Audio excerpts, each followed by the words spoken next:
Hello everyone, this is Nayan. Welcome to my channel Nayan's Kitchen.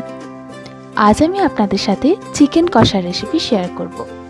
Chicken কষা একটা খুবই সহজ রেসিপি। তো চলুন তাড়াতাড়ি দেখে নিই চিকেন কষা তৈরি করতে কি কি লাগছে। প্রথমেই লাগছে চিকেন, পেঁয়াজ কুচি, আদা বাটা, রসুন বাটা, টমেটো কুচি, ধনেপাতা কুচি, টক দই, গোটা জিরে আর গোটা শুকনো লঙ্কা, চিনি, ধনে গুঁড়ো, জিরে গুঁড়ো, লঙ্কা গুঁড়ো, চিকেন কারি মশলা, নুন, হলুদ আর গরম মশলা। এবার আমি চিকেনটাকে ম্যারিনেট করব। চিকেনটা ম্যারিনেট করার জন্য প্রথমে চিকেনের মধ্যে দিচ্ছি নুন স্বাদ মতো, দিচ্ছি হলুদ গুঁড়ো 1 টিস্পুন, দিচ্ছি জিরে গুঁড়ো 1 টেবিল স্পুন,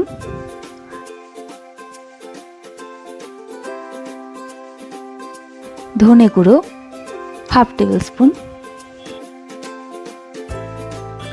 দিচ্ছি লঙ্কা গুঁড়ো, এটাও আপনারা স্বাদ মতো দেবেন,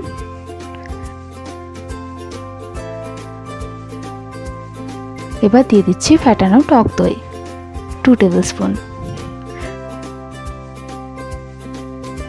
এবার সব মশলাগুলোর সাথে চিকেনটা ভালোভাবে মাখিয়ে নেব।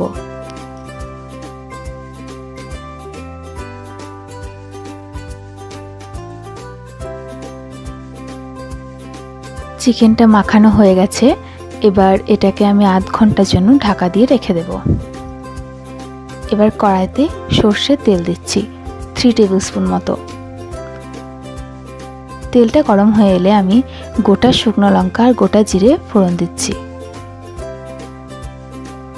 এবার তেলের মধ্যে আমি 1/2 টিস্পুন মতো চিনি দিয়ে দেব। তেলের মধ্যে চিনি দিলে মাংসের কালারটা খুব সুন্দর আসবে।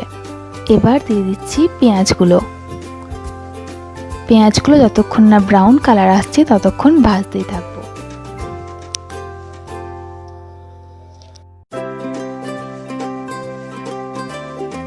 পেঁয়াজগুলো ব্রাউন কালারে চলে এলে আমি 1 টেবিল স্পুন করে আদা বাটা আর রসুন বাটা এবং টমেটো কুচি দিয়ে দেব। আদা বাটা, রসুন বাটা আর টমেটো কুচি আমি দিয়ে দিয়েছি। এবার এগুলোকে আবারও ভালোভাবে ভেজে নেব।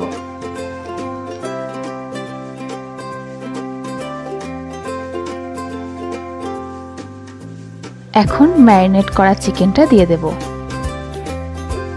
চিকেনটা যতক্ষণ না ভালোভাবে সেদ্ধ হচ্ছে ততক্ষণ কষতেই থাকবো। প্রয়োজন পড়লে একটু জল এবং মাঝে মাঝে ঢাকা দিয়ে আমি কষবো।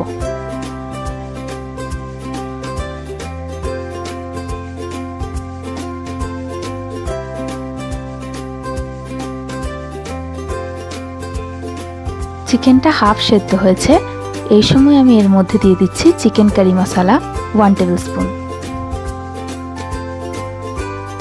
এখন খুব সামান্য একটু জল দিয়ে দিচ্ছি। জলটা দিয়ে আমি চিকেনটাকে 5 মিনিটের জন্য ঢাকা দিয়ে সেদ্ধ হতে দেব। চিকেনটা খুব ভালোভাবে সেদ্ধ হয়ে গেছে।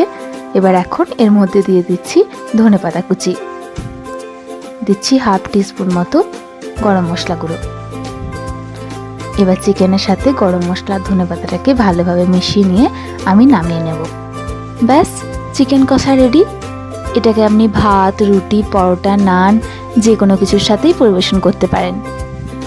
আজকের এই রেসিপিটা যদি আপনাদের ভালো লেগে থাকে তাহলে অবশ্যই লাইক করবেন, শেয়ার করবেন এবং সাবস্ক্রাইব করবেন আমার চ্যানেল। আজকের মতো এই পর্যন্তই, দেখা হচ্ছে অন্য কোনো ভিডিওতে।